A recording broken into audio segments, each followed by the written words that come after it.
Hey, it's time for another edition of Why Are You Awake? Paul Farahvar, your host. This week we have comedian Patti Vasquez. You know her as the voice of reason on Singles Only. You heard her on WGN. She's a staple of the comedy community here in Chicago. Make sure you follow her if you aren't already. Follow her here. Also check out her show at WCPT every day, Driving It Home with Patti Vasquez on WCPT. I think it's also available on Heartland Radio in Minnesota and Seattle as well. If you're listening to this podcast, go over and watch it on my YouTube channel. I'm trying to get hours on YouTube so I can monetize and not have to go back to the practice of law. If you don't follow me already, follow me on Instagram, follow me on TikTok. Also my Facebook page. I've been posting a lot on there, also trying to get some monetization. Come see me live. I've got some awesome shows coming up. Stand Up Sit Down at Laugh Factory, July 21st and 28th. That's a Monday at 8 o'clock. Fun show. I can get you free tickets if you just message me and follow me on Instagram. I'm headlining at the Comedy Vault in Batavia Sunday, July 27th as part of Paul Farahvar and Friends. I'm bringing some really funny comedians with me as well. I'll be at JP's Comedy Club in Gilbert, Arizona, August 1st and August 2nd. I'll be at McCurdy's in Sarasota, August 20th through the 24th, headlining 3 of those nights and then opening for my good friend Keith Alberstadt. I'm also performing at West Palm Beach on August 16th at the Hilton with Steve Marshall. We're co-headlining the show. If you know anyone there, come on out. If you know people in Sarasota, or if you're in Sarasota, come out there. Same with Batavia. I also got some amazing shows coming up in Minnesota, LA, all over the place. So please follow me. Check out my website, Paul F. Comedy, for details and how to get tickets to all these shows. If you review us on this podcast, I'll give you one of these cool Why Are You Awake pins. Thank you for listening and sharing, by the way. Our numbers are going up a little bit on the YouTube. I know people like to listen to it, but why not just listen to it on YouTube? I'm just saying. Spread the word about me. I've got a new Nateland special. They're kind of shitting on me for not being super clean on there, but you can watch that for free on Nateland's channel on YouTube. I've got my Helium special if you haven't watched that already, and my Dry Bar as well. Also, check out our sponsor. Hey gang, as some of you know, I used to be a practicing lawyer in Chicago. I no longer practice, but from time to time, I need a lawyer. And when I need a lawyer, I call my friend Scott Shapiro. Scott Shapiro has been practicing law for over 25 years in Chicago. He does it all, from workers' compensation to personal injury, employment issues, and even entertainment law and contract needs. If you need a lawyer, call my friend Scott. 312-648-8800. That's 312-648-8800. Or you can email him at scott@scottshapirolegal.com. Tell him I sent you. You're welcome. It's time for another edition of Why Are You Awake? Paul Farahvar here, your host. This week we have perennial night owl, Patti Vasquez. Oh, Patti. Yes. You are the reason. Oh my God, we're going to the source. We're going to the source. Partially the reason why I am such a night owl. So this is on you. Look, I'm looking at your wall here with your degrees. Yes, the law degrees are up here. And your undergrad as well at the University of Illinois. And I suspect that we have a shared history which might lend itself to your late-nightedness. That's what I was getting to. So yes. Years ago, I had left my law firm to pursue comedy. And I became a regular on your show on WGN Radio, late night. It was called Pretty Late. Pretty Late with Patti Vasquez. That's the one. It was a late show that would end at 2 at one point, right? 2 in the morning, correct. And then we'd go out. Well, okay, who gets off of work and goes to bed? We were wired too, because we'd have some pretty intense conversations, guests, everything, music and politics, medicine and gossip, food, tons of food, the best of food, and booze. We had bartenders coming in and making drinks for us. It was amazing. At the time, I remember I'm like, I'm already a night owl. I'm already up till 2. What's the difference? if I stay up till 4. And how'd that go for you? Well, now my schedule's after COVID, I just leaned in more. And now I can't even go back to normal to me is going to bed at 1. Okay. Yeah. I would say it's still normal for me. You've gone back to somewhat normal it's hours. still about 1 o'clock, I would say. Even still though, a night owl. Well, there were times when I would get home from work. Like, let's say the earliest I would get home was probably 2:30, 2:45 in the morning. To your point, though, we used to go out sometimes. Yes. So it might be 4 in the morning. There were times the sun came up. Oh, yeah. And, like, there's some good diners. You brought me to some places. Yeah, we'd go get food. Most of the time we'd go get food or a bar that had food late night. Mother Hubbard's was mine. Mother right down the street. Hubbard's, yeah. But you had a place. A Golden Apple. Golden Apple's your place, but also on Chicago Avenue. Tempo Cafe. Yes, Tempo. Is gone. Bijan's is gone. But there was another one, the one that we worked on my court date. Oh, yeah. I know what you're talking about. Yeah, that place is great. Is it North Avenue? What is that? There was a club right next door. Yes. And we saw D. Ray Davis there one night. Yes, we ended up hanging out with him. Yes. At the time, my boys were still in grade school, high school. And the deal was if I got home and my younger son was still in bed, Steve would take over when he got up. Like if it was before 5 o'clock, then he would take over at 5. But if it was before that, I would take care of the boys and stay up. And then I was still up until they were off to school. Sure. It was crazy. So sometimes I was up until 8, 9, 10 in the morning and then just sleeping until maybe 1 in the afternoon. When did this start? When did you, because you didn't have the radio show your whole career in comedy. You were a comedian for 20 plus years. Were you a night owl in high school? Oh, yeah. I mean, there was something about being up late that just felt, not kind of naughty, kind of like I'm doing something other kids don't get to do. But Johnny Carson is actually the reason I started being a night owl. 100% it was Johnny Carson. You watched Johnny Carson? And actually, I would say yes. I absolutely watched the whole show, or just the whole show. That was late for a kid. Yeah, my parents were nuts. They weren't very responsible. I love my parents, but my dad was a cab driver, so he had a really weird schedule. My mom stays up until midnight now. She always has been kind of a late night person. She wasn't like it's 9 o'clock, let's go to bed. Did you have a curfew? Like, were you supposed to go to bed? My best friend in grade school, her name was Susie, and we're still friends. And whenever we catch up with each other, we talk about this police officer who was at the 7-Eleven, and it was 10:30 at night. We were maybe in 5th grade. It was White Hen Pantry. Oh my God. Oh yeah. I'm so sorry. Shout out to White Hen Pantry. Rest in peace. Hello. So we were walking my dog Pepper, and in the late 70s, early 80s, you could tie your dog up outside an establishment. You could put him in a car with the windows up. But you could tie them we tied Pepper to a bike rack to go inside and get like an ice cream, like a dreamsicle or something. And there was a police officer at the White Hen Pantry, and she was just filing her nails. And she's like, "So what are you young ladies doing out this late at night?"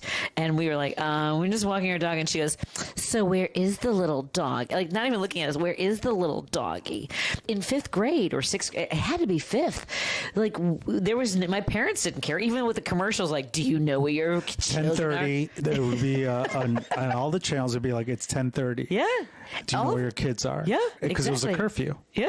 Kids were supposed to be in bed by home at least 10:30. Yeah, no, it was not like my parents had no. I don't know if they should have had kids. At any rate, but you weren't even getting in trouble. Like you were a pretty good kid in high school and before. You weren't like drinking or partying. I never drank until after I graduated from high school. Yeah. I had maybe 2 beers all of high school. So what were you doing late at nights other than watching Johnny Carson? I remember I was at my friend's house. We were up like all night watching stand-up comedy specials. We were watching the Rodney Dangerfield's Young Comedian special, and it was the one with like Louis Anderson, Rita Rudner, Bob Saget on your wall. Yeah. So that was the first time I ever saw him. I would be up just watching movies with my friends, playing Trivial Pursuit. I mean, like just crazy stuff like Trivial Pursuit. Kind of nerdy. So it was comedy and nerd stuff. Yeah. But you weren't like a theater kid, right? You were like kind of a jock, or what? I was a jock. But I was also in drama club. Oh, you were? Okay. I was, but because of softball, I could only do costume and makeup. Like someone just sent a picture online of me doing like someone's like scars. We were doing Arsenic and Old Lace, and one of the characters is like this really horrific looking guy who wants to get all the scars fixed. Did you play softball all 4 years? All 4 years. I did organic theater my freshman year. year. I did a whole summer like intensive Camp. theater program. Yeah, the 80s were. I mean, all these Gen X videos, people calling us out and us talking about like drinking out of the fire hoses and whatever. No one cared where we were. We really like we could go. There was no. My parents and a lot of parents at the time were okay with kids drinking at their house, which is crazy now for liability purposes. But don't you do just it. did it. Paul would tell you. Yeah, you would just do it because you're like, at least I know you're home and you're not drinking or you're not driving. Like late at night, I loved driving around because I live near the forest preserves on Devon near Milwaukee, right? North Chicago. The Caldwell Forest, right? Yeah, it's North Chicago. And I remember one night, I loved having the windows down and music blasting, not necessarily knowing. You don't know what the music is. Patty doesn't know any music whatsoever. But there was the Phil Collins one that everyone in the air tonight. Yes, there was something like if I think about being the most, I guess, free is being 16, driving in my 1976 Toyota Corolla, windows rolled down, and Phil Collins, and just like doing that hand wave through the window. Like I love the night. I love New Year's Eve, and I would stay up until 5 a.m. as a kid, like before 5th, 6th grade. To watch all the celebrations? Or? So it was the celebrations, but so I'm a big black and white movie dork, which you also know, which you learned. I may not know music, but I do know pretty much every movie that Jimmy Cagney was in. Sure. Jimmy Stewart and Fred Astaire.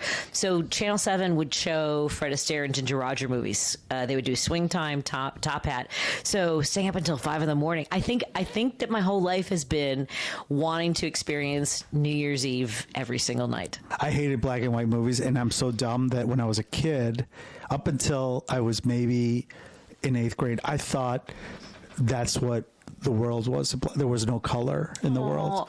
I could see and my that. uncle would like leave into it. It's like, they didn't have color yet. So I was like, what is it like in the black and white days? I thought there were no colors weren't invented yet. Like Wizard of Oz, I think I had that same thinking, which is because Wizard of Oz starts in black and white. They start black and white because color was just starting to be widely used.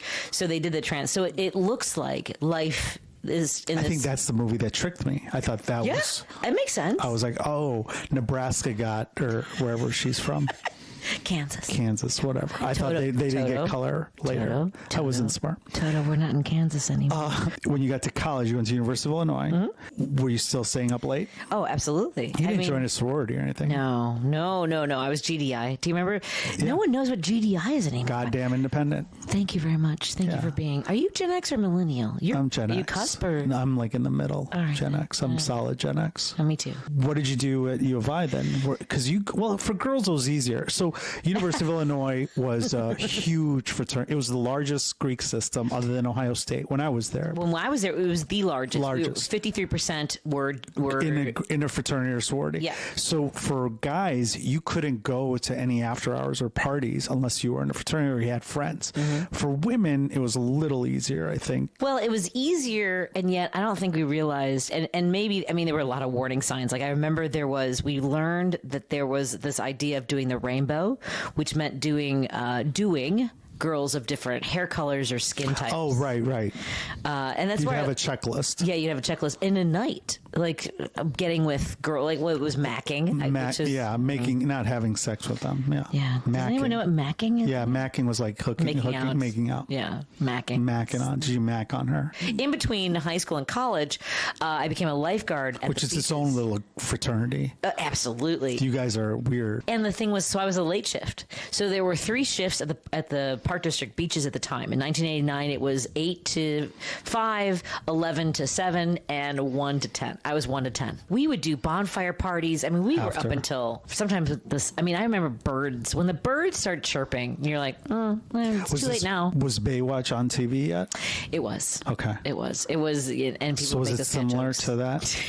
Yes, I never watched the full episode. We ran in slow motion with buoys, and we had jet skis. Did you ever save any lives? And here's the thing: a good lifeguard is doing a good enough job that they don't go into the. They have to go in the water. The answer is no. I'd never say. Did I ever say? Yes, I did save a life, but my thing was, and this is more at pools. I did more of like. Oh, you weren't on the beach. I was at the beach for 2 years, but I never. So we kept people chest deep. We wouldn't let people go farther. It was like Baywatch then. Were you guys hooking up with each other and stuff? Oh my God, the sex was not. I mean, there's so in high school, I was a virgin until I was a lifeguard. Like I didn't, and that's another story. But everyone was hooking up. You're in a bathing suit, and you're 17 years old, and it's the best you're ever going to look. Yeah. You're skinny dipping at 11, so yeah, everything. So when you got to college, there were still those lifeguard people that were at U of I too. Some of them were, and then so that was what I was going to tell you was these two girls who were in high school who had been guards with me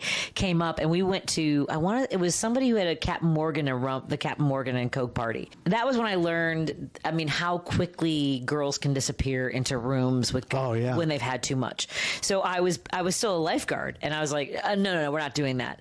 And I had to hold one girl off the back of cock blocking. Oh, 1,000%. I will block every cock. I will also cock up your cock. Right. That's weird. Yes. Yeah. I was. Yes. People hated me. There was one girl who was so sick. She was like they'd given her too much. Okay, that's different. Yeah. And I was in the back of a pickup truck holding her head. He was like, she can't get into the car with it, because I was making it. But here's the bad decision making. Like, you're driving us back to Allen Hall. Right. And Allen Hall was farther away from the fraternity. Yeah, we were in Urbana. So and Champaign, Urbana, and they were down cities. at Armory and whatever. Armory and Fourth. I don't know. Fourth and Armory was my fraternity. What was that? Delta Upsilon. Oh, it might have been. Did you guys have a Captain Morgan party? I don't think so. But I had to hold her over the back of the pickup truck while she was puking. Sure. And we actually got her in the dorms, and she was in my room. She wasn't actually my friend. She was my friend Denine's friend. And I hooked a garbage, like a shopping bag around her head, like a horse's bag. Like, that's what the handles were for. Yeah, just don't puke all over my room. Here's the thing. I thought about this. About having regrets. Do I regret like having these nights of tales of drinking too much or being up too late? I have no freaking regrets. No, there weren't any bad things that happened. I mean, nothing didn't make you stronger. Fair. And that would or learn from. Yes. Do you remember O'Malley's? I did. I didn't like that bar. That was the GDI bar. Freaking loved that. But yeah, O'Malley's was for the non-Greek system bar. It was a basement bar, and like I think they pretty much had about Fourth and Green. Yeah, had like a half inch of booze on the floor. It was disgusting. It smelled horrible. And at midnight they would always play American Pie. Yeah, so the goal was to always get there by midnight to and we had these like O'Malley mugs, the blue motherfuckers, and I can't remember what the other one was. If you brought them mug in, you got refills for like a nickel or a dollar. And there was also like Drink the Wall. I can't remember what it was all these different shots. Yeah. They had upside down margaritas. And I remember the bartender saying, I've never served a girl 14 upside down margaritas. And that night, and again, like, it's not that I regret. How'd you develop a tolerance? Because you weren't drinking before. No, it had to be my sophomore year. So now I was like 18, 19, where, and I still don't even, like, I remember a lot of it, but I do remember people had to carry me at one point, like I was struggling carrying me back to the dorms. And because I had never had therapy, I had therapy once in my entire life before that. And I mean, I've been through a lot of stuff. We don't have to go into any of it, but I had a complete meltdown that night, and then went to. It was like my tipping point of going to therapy. So I have no regrets. So that's positive. Yeah, I have no regrets about even that. I hadn't been drinking. I didn't lower my guard or like share things with people, because in my family you didn't talk about those things. Right. Most families. I'm not. And by the way, I'm not advocating to imbibing, but I'm just saying. Right. It helps, yeah. I mean, there's some heavy shit in the world, and like I'm gonna have a little bit of bourbon. Thank you. I think people, that's how you express emotion, because most men, couldn't. you weren't allowed to. Yeah, don't. I wasn't allowed to tell our story as a kid, so I was just like, I was a sophomore going, and another thing, and I don't have regrets about that. I mean, I do know that like times that I've gotten sick, I remember the times I've gotten sick from having too much, right? And I'm like, yeah, that was a shame. Back then, were you doing anything productive? Oh, I did at night. Was I doing anything productive? I mean, like I loved being up late. Pulling an all-nighter was. I loved it. I mean, I studying. You mean? Studying, writing essays, writing my papers. What were you doing to stay up? There was a coffee shop, Espresso Royale. Do you remember Espresso Royale? Yeah, of course. It was right by Cams and Seals. Oh, you're talking about... in Urbana. Oh, yeah. Okay. And that was the first time I ever had an espresso. I didn't know what an espresso... I didn't drink coffee until I was in law school. Oh, my God. No, I didn't know what an espresso was. And so I ordered one, and it looked so small. I'm like, can I have a double? And I was awake for 3 days. Yeah. Do you remember No-Dose? Did you ever take Vibrant I or did No-Dose? take No-Dose. I used to do Absolutely, that. yeah. Before I had to do all-nighters. Yeah, So I it's before Adderall, kids. So you graduated high school or college. Uh-huh. Then where'd you go? Northwestern. For grad school. Yeah, I went to Northwestern. I wanted to go to law school. Yeah. We've talked about this Not before. a lot of people can do it. They can talk about it. But much like golf, it's all about the follow-through. My mentor convinced me that I should go to grad school, and I hated grad school with a passion. How many years was it, 2? So it was 1 year for a master's. It was a combined program of master's and PhD. And I remember like years later running into one of my fellow grad students. She was 9 years in and still trying to get her PhD done. Jesus Christ. I mean, I would never go to school. I mean, come on now. So grad school is when I dropped out. Were you still partying though in grad school? Or no, you were kind of nerdy. No, I was Were you living at home? No, I was living in Evanston. And I had a beautiful apartment, and I didn't party at all in grad school. I didn't have any. I had no circle of friends really. What were you doing late at night when you were at grad school then? In the 1990s, VH1 had Stand Up Spotlight, and so there was a 24-hour marathon that I'm pretty sure I watched the entire thing. There were some comedians who did it who said that there was the worst experience of their life. They also ruined my life because I became a comedian because of them. Because you watched it? Not just that, but I was watching one night and there was a woman who talked about her parents who were both immigrants. And I was like, oh my God. I had never seen a woman talking about their experience being the child of immigrants. And I'm sure there had been somebody else, but like even on Johnny Carson or Letterman, I hadn't seen anyone like Margaret Cho. It was Margaret Cho. Oh, wow. And I was like, what is this? I need to do that. You told her? I've told this story many times. So Margaret Cho, so there's influence and there's inspiration. George Carlin is my influence. And even though I don't I don't do that style of comedy, that was my influence of like hearing that sort of like having a rhythm, having that sort of dedication to being precise with things.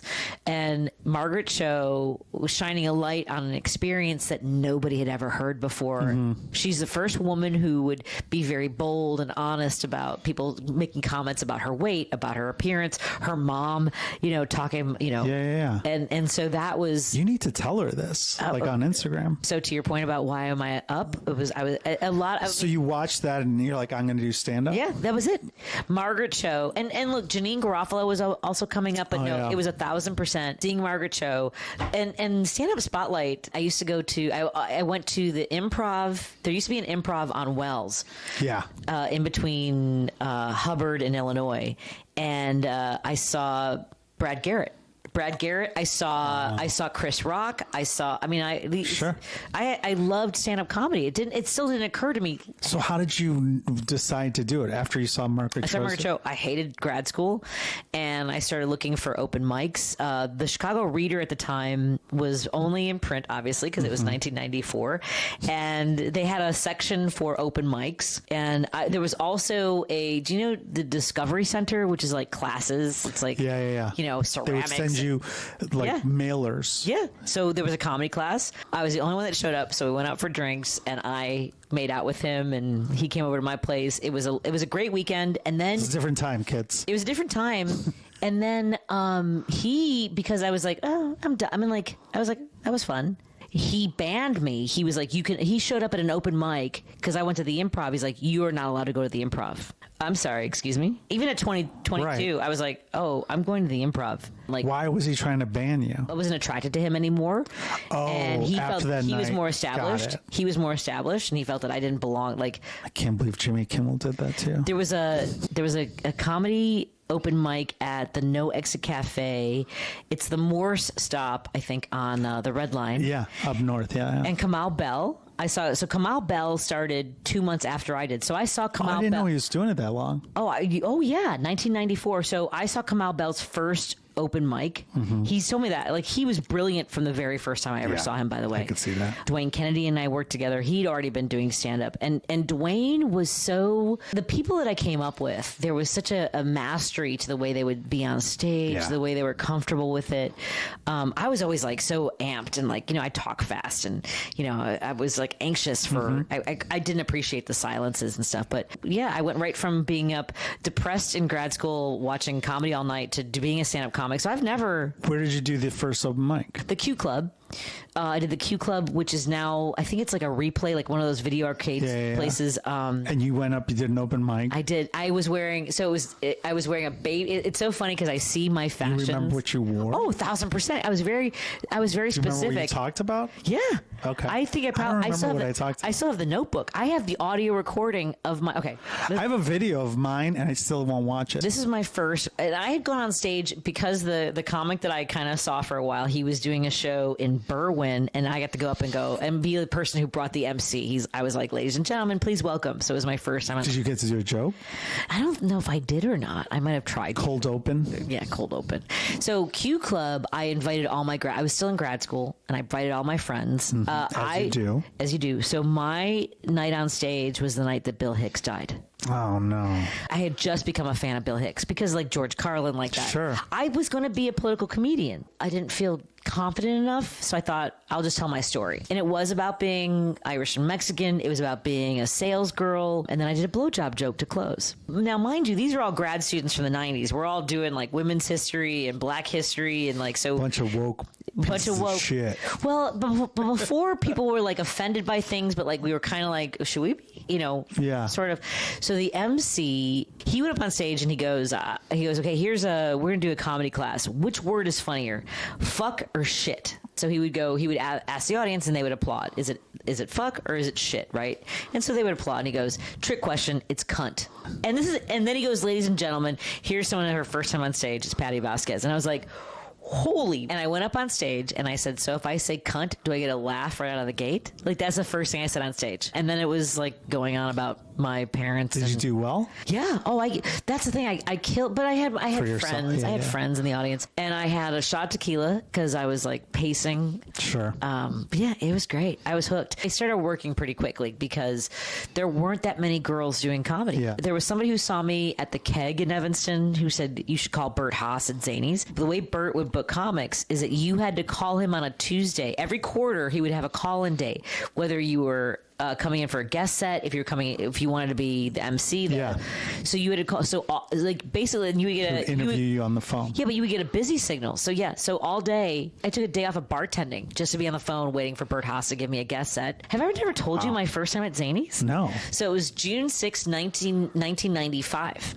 I showed up. He would do his guest sets for auditions on Tuesdays. The MC had not shown up. I was on stage and I remember stepping forward, and you remember there are mirrors like right there on the side of the stage. Sure. And I stepped forward, like in my mind I was like, is there another room over there? What is that? Like I didn't know. Oh, that's me. It's a mirror. So I did my set. And I came off stage and Bert said, what are you doing for the rest of the week? Because the MC hadn't shown up, I became the MC that night for the rest of the week. Just from that guest spot? Just from that guest spot. Did you do well on the guest spot? Yeah. Okay. And obviously, if he booked you. But all I had was maybe 10 minutes. I didn't, and like he was like, you need to do birthdays, you need to talk to the crowd. But I was like, that wasn't what I was working on. Pat McGann, I would say, is one of the best house MCs, hands down, that Zany's ever had. And because I was there for 20 years. I remember I saw him, Pat McGann was hosting, and I was like, oh, that's all I want to do. I just want to host because I don't want to write comedy. Oh, I was the other way around. I wanted to write comedy. Yeah, I didn't want to. I just wanted to talk to people and do crowd work. I was like, I mean, not anymore, but that's what I wanted to do because I didn't want to write. I was like, I don't have time to write. I'm a lawyer. Both of you have this sort of like, you like to sort of like needle people. Yeah. I don't have that. Like, that's not, I'm curious about people, but like in a genuine, like I am too. I think that comes across when you're doing crowd work. I think the difference between people who are doing crowd work where they're just trying to get clips. Yeah. It comes through when you're fishing, at least for comedians. We can see when other comedians are doing it. But for me, it's like, I only do crowd work when I have to, like something happened or something's addressed. I'm 1,000%. I have strong opinions. You're too nice. Well, I have strong opinions about people interrupting the show because we just had that tonight. Yeah, my thing is that like if one person thinks that they're more important than not just the comedian on stage, but also everyone in the audience. If you have who anointed you? They don't know that, I'm not a fan of. I'm not defending hecklers or anything, but. It's not their. We created this monster with social media because people are seeing the crowd work and they think I would not helping. say we because I don't do not any you of that. Yeah. Fine, oh but my like God. but and a lot of there's different types of hecklers. I think 90% of the time they're drunk or they don't know they're a problem. 90% of the time it predates social media. Right. I'm agreeing. I'm actually going back to even before. Yes. Sometimes there's positive hecklers. They don't even know. Like sometimes you have a person who's like laughing so hard and they're like, that's true. And you're like, oh, you don't know. You're ruining my rhythm. Yeah. I always try to give them the benefit of the doubt. But then when other people start looking, and like we had a heckler who was in the back. Yeah. So you don't even see him. And it's a fundraiser, so you can't get bitchy with them because exactly. And it's not my. I was like, it's not my place. You don't know if they're important. Like if they're the one with like, the biggest checkbook, who knows? Right. My rule is if people start looking at that person, I'm like, okay, now you ruined it for them. Yeah. Well, my favorite moment of dealing with somebody who is heckling, and I don't know if you've ever seen me come off the stage. I'll walk into the crowd. The Zanies in particular, downtown on Wells. You walk in the crowd. What do you mean? I walk off the stage into the room and address the table that's being rude or whoever. Oh yeah. I have seen you do that at your show because they think that they're in the dark or they're anonymous. Like they think that they can get away with it, and I'm like, I know where you're sitting. Like I'm not behind some electrical field up here. I was in Atlantic City at the Tropicana, and so they used to hire 3 headliners, so we would all do 30 minutes. But it was always like the woman was always in the middle, and I was on stage, and I was doing okay, and these guys were heckling me, and they were loud. I mean, it's New Jersey, so they're just they don't know. They don't have an inside voice. Yeah. So I was trying to like manage it, and they were like 5 tables back. So I wanted to get the room on my side. I felt like I did 10 minutes in, I could kind of feel it. I'm like, all right, I think I got the crowd. I'm going to address this. So I walked into the middle of the room and I walked over to the table to the loudest guy. And I go, hey, it sounds like you're not having a good time over here. You know, that's why we have 3 comics. There's going to be somebody right after me. And he goes, go back on stage, little girl. Because I mean, I looked feminine and I looked around. I was still trying to feel the energy of the crowd to see if I had this right. And I go, look, seriously, could you just be quiet for the rest of my set? Like I wasn't swearing or anything. I was just like very like, could you just until I'm done, just keep it down over here. You know what? How about this? How about if I buy you a drink and let me get through my set? And then you'll like the headliner. And then now the crowd starts booing. Fuck that guy. Why does he get a drink? And he goes, yeah, that sounds good. And I go, hey, bartender, can I get a vinegar and water for the fucking douchebag over here? And the room like exploded because I was so nice. I got a thank you letter. Someone wrote during the closing comic set, like that was the most... I think eloquent handling. Well done. Like that's the most beautiful moment in comedy. Like, okay, I know what I'm going to do in this moment. Yeah. I know what I want to do. I see it happening, and it went better than I could have even imagined. Sure. Now, like when people heckle, because it is different with phones, and you can see people. So I remember years ago, like in like 2010, when people started recording us with their phones, with their tablets, still doing it, and I would stop the show. Yeah, well, we're recording it. It's different, but yeah, people don't know, and it depends. And if they don't post it, I don't give a shit. So I used to travel with the Bob and Tom Comedy All Star. So Bob and Tom had like at one point 25 million listeners on the show. It was crazy, and we were touring, and somebody posted a video and like a real grain. It's still on YouTube, so you can go look for it and see me at 120 pounds when 15 years ago, whatever it was. And I lost work because of it, because people, like if I was getting hired for corporate work, they were like, oh well, we saw you talking about drinking and throwing up and all this stuff, and so they were like, it doesn't seem like a good fit. Our clients won't. You're like, that's not my clip. It wasn't my clip, and like I know that. Yeah, I know I could have like asked someone to pull it down or whatever, but I was like, doesn't matter. Yeah. When you started doing Zany's regular, you were the house MC first. My first year in comedy, I did 9 months. My first year house MC. There were 4 clubs. What were you doing after the shows back then? We were, just drinking every night. There was one night when Steve, so my husband now, we were just laughing about, not laughing, because we didn't have cell phones. Mm-hmm. So I didn't get home until like 5 a.m, and he was waiting. He was like awake because he was worried about me. It was snowing. He wasn't sure how it was. And I wasn't drinking. Like, so the farther out it was, part of the reason I would stay later is if I had something to drink, I would try to eat and make sure I was safe. Sober drive. Yeah, responsible. And my thing was always to have one drink a show. So if there were two shows, maybe one after, so 3 in a night. It was the math of the 90s. But yeah, I came home like super late, and he was worried about me, and he still remembers like not knowing where I was. There was a comic I dated, Kevin Naughton. Yeah. We were dating, and we didn't have cell phones, and I said I'll come by after the show. But we're both comics, so I thought that he would understand that also meant hanging out with the comics afterwards. Right. And so I got to his place, I don't know, 1 a.m, and he was like, if you're going to be late, call me next time. Hi, Kevin. You know that's what happened. And I was like, oh, this is weird. Yeah. Like, we're comics. I don't have a schedule. Were you ever going home and like writing late at night? I was more of an afternoon, like not even writer. And I would try to like give myself a schedule, because we all look, in the 90s, we all heard that Jerry Seinfeld every day at 4:00 as a ritual would just spend half an hour writing. So there were like these different things, like Wendy Liebman would talk about how she would write 10 different jokes every day. Like, so we all had like these, guidelines. Guidelines are people we looked up to who had the schedule. I mean, I would try to. I never watched video. I never listened to my set. I would write. I have hundreds of notebooks. Were you productive ever after shows? Like, I watched later? A lot of TV after shows. I mostly watch. I love being in hotels. So you were traveling in the comedy condo days, where comedians we put up in these shitty condos. Yeah.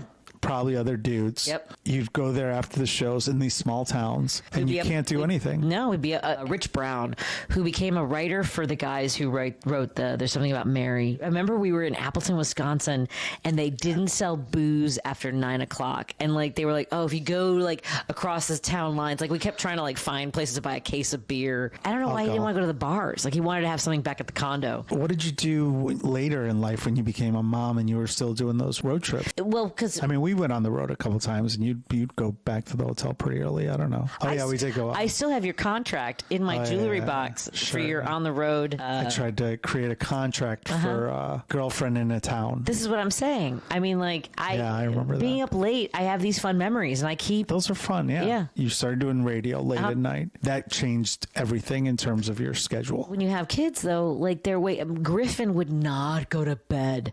So Griffin is definitely going to be on your podcast someday. Why are you awake? Griffin would find every reason to come back into our room. Like, my blankets fall off my bed. Like, he would walk past his blankets when he was 3 and be like, can you put my blankets back on my bed? Like, you just walk past them. Right. One time he actually said to us, like, it was all the like, I'm thirsty, there's a funny noise, whatever. But one time it was like, my hair hurts. Like, it was the 8th time. Steve and I would lie on the floor of his room, keeping him company. And it wasn't until I said, it was my fault, I started it. I would be like, well, Griffin got up this morning and he had waffles, and then we went. Stay out. So I realized one day, I'm like, let's just get a Thomas the Tank Engine book on tape for him. So he just listened to it. And that's what he did. And that's how we got him to go to bed. And then ultimately, that's how I go to bed. I listen to MASH. I go to sleep to Friends or TV, Handmaid's Tale, which is really weird to fall asleep to. Yeah, it's not because it's feeling very. We're just this shy of a Handmaid's red cloak and wings. I never watched the show. I never watched that. Yeah, I don't like too real stuff. I like it wasn't 10 years ago. I know. I like falling asleep to MASH. I did all the seasons, 11 seasons, I think. A lot of people on the show talked about going to sleep to MASH as a kid. Well, the problem with MASH now is that I realize there's a lot of screaming. There's a lot of yelling. It wakes you up if you're nodding off. Yeah. But yeah, Friends is like, to me right now, it's kind of my sweet spot. So let's talk about when you had the radio show, though. Yeah. Like, were you staying up late after that? Yeah. Because it'll take you a while to come down. Yeah. Even if you didn't. We didn't go out every night. No, some nights you'd go home. Oh my God! So one of the things I remember watching was The Haunting of Hill House. What a stupid thing to do is to watch a scary show. I don't watch them awake. Oh my God! I hate all scary. So Haunting of Hill House is so beautifully shot and written. I love this series, but there's one with a massive jump scare. I screamed and had to get off the couch because I had to look and make sure. How is that going to help you sleep? I didn't, but I had to get up. I was like, did I just wet the couch? I'm like, I need to have a towel when I watch this next time. How did you get off of being on that schedule? You also ran for office, and then I remember I get a text from you. I'm like, why are you up at 8 a.m? Who are you? Like, you just changed overnight almost. Right now I go to bed probably around 1, and I get up at 6:45. What are you getting sleep? It's not great. It's not great. I'm not going to say taking naps. Maybe a 20-minute nap now and then because I have a day job and then I have the radio show and sometimes I'm doing comedy and I'm trying to write some different projects. So it's not great. It's not healthy. Coffee and what else are you taking? So much coffee.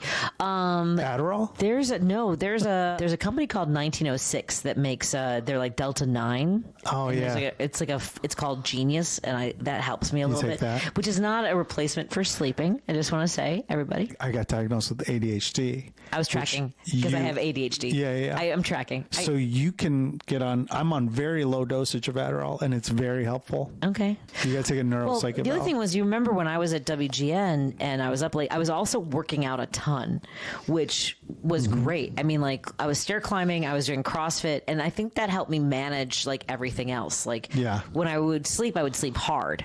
Right. So now it's like like when I got fired, I switched so hard to like, okay, because the pressure was, I'm the only breadwinner. I was the entire support for my family. My mom's, at the time was in her late 80s. And I was like, well, I have to fix this. And running for office, I would get up at 5:30 in the morning and I was going to bed at 11:30, getting up at 5:30, which isn't terrible. That's like 6 hours. But I wasn't drinking a lot because I didn't have time. Yeah. I was walking like between knocking on doors. I was knocking on doors, so I was walking between 5 and 11 miles a day. Yeah. It was nonstop. And so, I mean, like the pandemic like swooped in and everything shut down and I was in my basement making Bloody Marys for but I went the other way. Like I remember I was staying up to like 7 in the morning and then I'd just be like, what's the point? Yeah, there was no point. No, I agree. No, I'm saying after I ran for office, I honestly couldn't tell you what the schedule was like, but we had both boys in the house. Yeah. So we had to still try to create normalcy for them. Like Steve has probably messaged me several times. We try to go to bed at the latest by 11 now, but I still don't fall asleep till 1. I still like the nighttime better. I know. I want to get. I don't like the sun. All right, Patti. Well, thank you for doing the podcast. Why are you awake? And also thank you for your service. I'm awake because of Paul Farahvar. That's why I'm awake now. That's not true. My husband has already texted me several times. Where are you? And I want to thank you for your service on Singles Only Podcast, which was the #1 podcast. Thanks to you. Thank you. On Chicago Reader. The Voice of 2022. And thank you for doing the podcast. And thank you all for watching or listening. Go to sleep.